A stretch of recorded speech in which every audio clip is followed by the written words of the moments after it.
ప్రజాభీష్టం మేరకే 3 నియోజకవర్గాలను 3 జిల్లాల్లో కలిపారని Rajampet TDP incharge Chamarthi Jaganmohan రాజు అన్నారు. రాజంపేట తిరిగి కడప జిల్లాలో కలిపినందుకు సీఎం చంద్రబాబుకు ధన్యవాదాలు తెలిపారు. రాజంపేట జిల్లా కేంద్రం కోసం చేసిన పోరాట ఫలితమే రాజంపేట నియోజకవర్గ పరిధిలోని 6 మండలాలు ఒకే జిల్లాలో కలవడమని స్పష్టం చేశారు. రాజంపేటలో అభివృద్ధి చేసి చూపిస్తామంటున్న చమర్తి జగన్మోహన్ రాజుతో మా ప్రతినిధి Surendra face to face. Annamayya జిల్లాలోని 3 నియోజకవర్గాలను 3 జిల్లాలుగా విభజిస్తూ రాష్ట్ర ప్రభుత్వం గజెట్ విడుదల చేసింది. రాజంపేటను పాత కడప జిల్లాలో కలపడం పట్ల రాజంపేట వాసులు హర్షం వ్యక్తం చేస్తూ ఉన్నారు. ప్రస్తుతం మనతో పాటు రాజంపేట టీడీపీ ఇన్ఛార్జ్ చమర్తి జగన్మోహన్ రాజు అందుబాటులో ఉన్నాడు. ఆయన అడిగి తెలుసుకునే ప్రయత్నం చేద్దాం. సార్, చాలా వరకు ఊహాగానాలకు అందకోకుండా ఒక్కసారిగా అన్నమయ్య జిల్లా 3 భాగాలు విడిపోవడము, రాజంపేట తిరిగి కడపలో కలవడం, దీని వెనుకున్నటువంటి రాజకీయ కోణం ఏమైనా ఉందా? భవిష్యత్తులో రాజంపేట ఎలా ఉండబోతుంది? గత వైసీపీ ప్రభుత్వంలో అనాలోచితంగా అసంబద్ధంగా చేసినటువంటి విభజన ఇవాళ జిల్లా ప్రజలందరికీ కూడా శాపమైంది. గతంలో పార్లమెంటు కేంద్రాన్ని జిల్లా కేంద్రం ప్రాతిపదికగా చేస్తామన్నారు. ఆ ప్రాతిపదికన రాజంపేటను జిల్లా కేంద్రం చేస్తుంటే ఇప్పుడు అన్ని అవస్థలు వచ్చేటటువంటివి కావు. అయితే గతంలో జరిగినటువంటి తప్పుల్ని సరిచేస్తామని అలాగే మంత్రివర్గ ఉపసంఘాన్ని ఇచ్చి ఈ కూటమి ప్రభుత్వం దాన్ని చక్కదిద్దాల్సినటువంటి బాధ్యతను తీసుకునింది. దీని కారణంగా ఇక్కడ మంత్రివర్గ ఉపసంఘం ఏర్పడింది.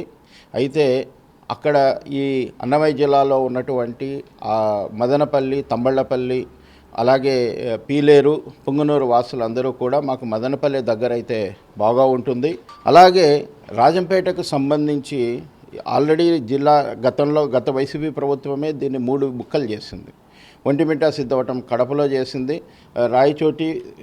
సుండుపల్లి, వీరపల్లి ప్రాంతాలు రాయచోటికి దగ్గరగా ఉండడం, రాజంపేట, నందలూరు రాజంపేట కేంద్రంగా ఉండడంతో ఇక్కడ కూడా ఈ ప్రాంత ప్రజలందరూ కూడా అడిగితే కనుక ఇక్కడ రాజంపేట కేంద్రం మీద ఏకాభిప్రాయం ఒకటి కుదరడంతో పాటు అందరం కూడా రెండో ఆప్షన్గా కడపకైతే బాగుంటుందని ఇక్కడ కూడా ప్రజలందరూ కూడా తెలియజేయడం జరిగింది. దాంతో ఇక్కడ సౌలభ్యం కోసం, అంటే గతంలో రాయచోటి జిల్లా కేంద్రంగా ఉన్నప్పుడు ఈ భౌగోళిక పరిస్థితుల కారణంగా 2 ఘాట్లు దాటుకొని వెళ్ళాలంటే 7 గంటల తర్వాత బస్సు కూడా ఉండేటటువంటిది కాదు. కలెక్టరేట్ కూడా చాలా అందుబాటులో లేనటువంటి పరిస్థితి. దాంతో ఇక్కడ విసుగు చెందినటువంటి ప్రజలు మాకు రాజంపేట కేంద్రం ఇస్తే ఇవ్వండి, లేకపోతే ఎటువంటి పరిస్థితుల్లో రాయచోటు వద్దు, మమ్మల్ని కడపలో కలపండి అని ఇక్కడ ప్రజలకు కూడా తెలియజేయడం జరిగింది. ఈ విభజిత అయినటువంటి నియోజకవర్గాలకు చాలా రకాల బంపర్స్ ఆఫర్స్ కల్పిస్తున్నారు చంద్రబాబు అని చెప్పి కొంత ప్రచారం జరుగుతుంది. అట్లా రాజంపేటకు స్పెషల్ యాక్టివిటీస్ ఏమైనా రాబోతున్నాయా? మీ దృష్టికి ఏమైనా తీసుకొచ్చారా? ఇక్కడ రాజంపేట జిల్లా కేంద్రం కావాలనే ప్రజల యొక్క అభిష్టం ఏంటంటే, గతంలో రాజంపేట అనేటువంటిది ఎటువంటి అభివృద్ధికి నోచుకోలేదు. పూర్తిగా గల్ఫ్ పైన ఆధారపడినటువంటి ప్రాంతం. మనం కనుక గమనిస్తే కనీసం అగ్గిపెట్టెల ఫ్యాక్టరీ కానీ చిన్న కర్మాగారం కూడా, స్మాల్ స్కేల్ ఇండస్ట్రీలు కూడా ఇక్కడ అభివృద్ధి చెందినటువంటి పరిస్థితి.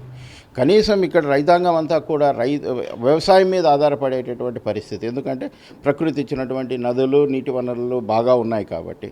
కనీసం ఇక్కడ మార్కెటింగ్ వసతులు కూడా గతంలో ఉన్నటువంటి నాయకులు ఎవరు కూడా కల్పించలేనటువంటి పరిస్థితి. దాంతో అభివృద్ధో రామచంద్ర అని చెప్పి ఎంతో ఎదురు చూస్తున్నటువంటి రాజంపేట ప్రజలకి జిల్లా కేంద్రం అయితే అభివృద్ధి చెందుతుందన్నటువంటి ఆశతో ఉన్నటువంటి మాట వాస్తవం. కాబట్టి ఎక్కడ కూడా రాజంపేటని గతంలో లేనటువంటి విధంగా అభివృద్ధి చేయడానికి మేము కట్టుబడి ఉన్నామని తెలియజేస్తున్నాం. రాజంపేట అనగానే గుర్తొచ్చేది అన్నమయ్య డ్యామ్. అంటే మీ ప్రభుత్వం వచ్చి దాదాపు 2 ఏళ్ళు గడుస్తున్నా కూడా అన్నమయ్య డ్యామ్ మీద ఎటువంటి డెవలప్మెంట్ లేకపోవడానికి ఏం చెప్తారు మీరు? అన్నమయ్య డ్యామ్ కూలిపోయినప్పుడు ఎందుకు కూలిపోయింది అంటే కనుక ఇప్పుడున్నటువంటి అధికారులందరూ కూడా తప్పుడు సమాచారం ఇవ్వడం జరిగింది. అక్కడ ఇన్ఫ్లో ఒకటైతే కనుక ఎక్కువ వచ్చేసింది అనడం జరిగింది. దాంతో చంద్రబాబు నాయుడు గారు ఎప్పుడూ లేనటువంటి విధంగా ఎక్స్పర్ట్ కమిటీని నియమించినారు. నిపుణుల కమిటీ, అన్ని విభాగాలకు సంబంధించినటువంటి నిపుణుల కమిటీ, గేట్లు ఎన్ని ఉంచాలి, పాత గేట్లు ఎలా పెట్టాలి, తర్వాత ఏ విధమైనటువంటి అంశం ఇందులోకి వస్తుందన్నటువంటి అంశాన్ని కూడా చాలా లోతుగా పరిశీలిస్తూ ఉన్నారు. తొందరలో ఆ చిక్కుముళ్ళన్నీ విడిపోయి అన్నమయ్య డ్యామ్ను కూడా పూర్తి చేస్తాం. అన్నమయ్య డ్యామ్ను కూడా ఏర్పాటు చేస్తాం. అలాగే రాజంపేటలో ఎక్కువగా గల్ఫ్ ప్రాంతానికి చెందినటువంటి వాసులు ఉన్నారు. వాళ్ళకి తగినటువంటి అభివృద్ధి కార్యక్రమాలు కూడా చేపట్టబోతున్నామని చెప్పి చమర్తి జగన్మోహన్ రాజు చెప్తున్నారు. వీడియో జర్నలిస్ట్ వేణుగోపాల్తో సురేంద్ర, 10 టీవీ, రాజంపేట నుంచి.